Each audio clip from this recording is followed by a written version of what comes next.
AGT Live 24/7. This is AGT Live 24/7. এবং নিজে একটা কাজের সঙ্গে যুক্ত আছে দীর্ঘদিন ধরে। তাদের কি ভূমিকা থাকা উচিত, তাদের কি করণীয় এলাকার লোকের জন্য বা সমাজের জন্য, বা সামাজিক দায়িত্ব হিসেবে সামাজিক পক্ষ হিসেবে কী করা উচিত, এটা রামপ্রসঙ্গ আমি বলবো 100% করছে।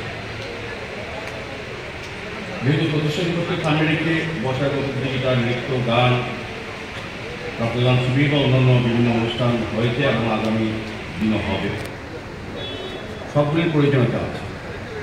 যেহেতু রক্তদান শিবির রক্তদানের কথা বড় প্রথম, এটা একটা অত্যন্ত গুরুত্বপূর্ণ এবং প্রয়োজনীয় কাজ, যে কাজ হিসেবে করি।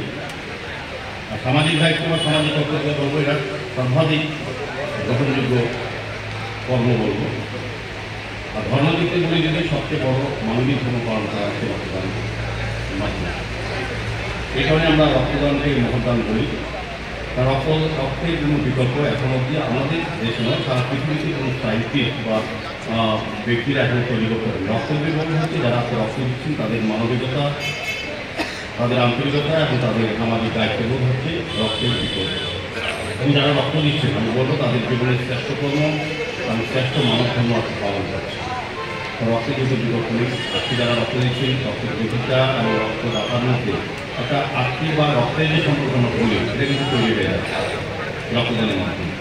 আর আমাদের রাজ্যে 12টি সরকার অনুমোদিত ব্লাড ব্যাঙ্ক এবং 2টি বেসরকারি অনুমোদিত ব্লাড ব্যাঙ্কে রক্তের চাহিদা এবং যোগানের মধ্যে ভারসাম্য রক্ষা করে এবং রক্তদান উৎসব বা রক্তদান শিবির স্বেচ্ছায় যারা রক্তদান করেন। আমাদের যে রক্তের প্রয়োজন আছে আমাদের মধ্যে ব্লাড ব্যাঙ্কে কোনো কারণে যুদ্ধপুজোর সময় হোক বা ইলেকশন সময় হোক, তখন রক্ত স্বল্পতা দেখা যায়। তখন মানুষ রক্ত দিতে চায় না, তখন বিভিন্ন কাজে ব্যস্ত হয়, আর তখনই রক্তের প্রয়োজনটা সবচেয়ে বেশি। কিন্তু তখন যারা স্বেচ্ছায় রক্তদান করে তারাই কিন্তু ভারসাম্য রক্ষা করতে পারে। রক্তদান দিচ্ছেন তারা যেমন একজন মুমূর্ষু রোগীকে বা পরিবার তারা বাঁচাবেন, পাশাপাশি নিজের কিন্তু আত্মপরীক্ষা হয়ে যাবে তিনি কতটা সুস্থ আছে, আগামী কতটা ভালো থাকে। তাকে যেমন পরিবারকে বিপন্ন পরিবার বা দুর্ঘটনাগ্রস্ত পরিবারকে রক্ষা করার পাশাপাশি নিজেরও সুরক্ষিত একটা কিন্তু ব্যবস্থা রক্তদান শিবিরের মাধ্যমে যারা রক্তদান সার্বিকভাবে এটা একটা ভালো উদ্যোগ। এখানে